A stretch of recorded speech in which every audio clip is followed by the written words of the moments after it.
Is Israel causing a famine in Gaza? Many people suggest that that's what's going on. Is that the fact? Or is that just a narrative that suits people who want to see the Gazans as victims and the Israelis as the aggressors? Well, let's listen into a conversation that's taking place in Great Britain by Lord Rickles, who is suggesting some of the horrifics that Israel is doing. And let's see the response to that, and let's weigh in afterwards and see what you have to say. Israel, as we know, took every step to undermine UNRWA, the UN agency, with a lot of allegations about UNRWA staff being members of Hamas, effectively blocked UNRWA operations in the north of Gaza. The World Central Kitchen withdrew after the attacks on its convoy. So the distribution of the aid that is piling up outside Gaza is itself extremely difficult. No doubt the situation within Gaza to distribute aid is very difficult.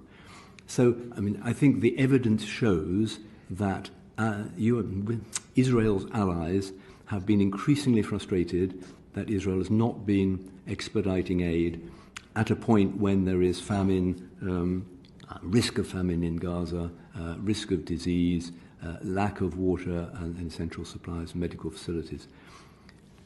Otherwise, why would the US and UK and other Western leaders have been speaking in the way that they have been? Forgive me, Mr. MacDonald, you asked specifically about evidence, and I would like to refer to the evidence that I had begun addressing earlier, namely the 449,230 tonnes of aid. It was asked how this compared with previous lorries of humanitarian assistance entering Gaza. It far outstrips the previous. It is also over 3 times the humanitarian provision that the World Food Programme estimates is required to feed the entire population of Gaza. And therefore we must ask ourselves, what is the impediment? Clearly, the 650 lorries that are waiting to be distributed factor into that, but it is also significant that the Fatah authorities have over the last few days been clear that Hamas in Gaza is hijacking aid, is depriving civilians of that aid, is stockpiling it, and is selling excess aid off in the black market at inflated prices. It has also been accused of killing aid workers in an attempt to generate a humanitarian crisis. Why would it do so, you may ask? Because it is plain that Hamas's only aim in the current circumstances is to survive and to drive up international pressure, as it has been doing, and the comments referred to are indicative of that, on Israel to cease its operation in Gaza. That, of course, would enable Hamas to survive and to continue not only to suppress and oppress the Palestinian civilians in Gaza, but also to fire rockets onto the Israeli civilian communities in Israel. That firing continued only yesterday. So that is an important aspect of the evidence that we have, the volume of aid going in and the real reasons as to why there may still be shortages in Gaza. But the references to some of the legal requirements on aid are also important to be clear on. It was suggested to you that humanitarian relief is required without limit. That is not correct. Article 23 of the Fourth Geneva Convention is very clear that the requirement to facilitate aid into Gaza is caveated so that it is not diverted to enemy forces.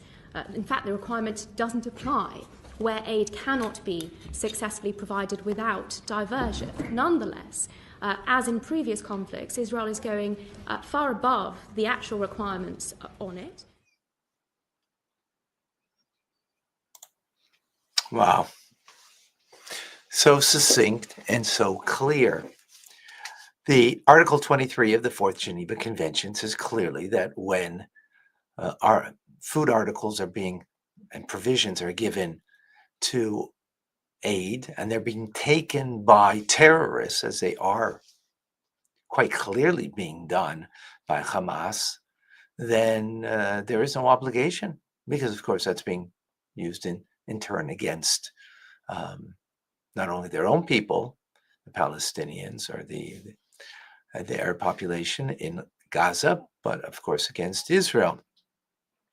But on top of that, Look what's happening. Pressure against Israel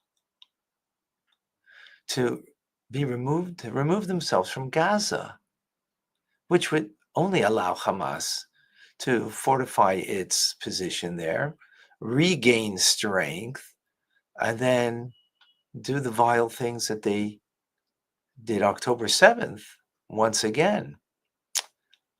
Is the world open to that? Are you open to that? Are you okay with that? Ask yourself the question. And if you don't mind, put it in the comments. Are you okay that Hamas survives and continues to have control over Gaza and over the Gazans there? And of course, continue with what they believe from the river to the sea and to do whatever that they can to eventually commit the atrocities of October 7th, perhaps to the next degree, God forbid. That is their stated aim. That has not changed.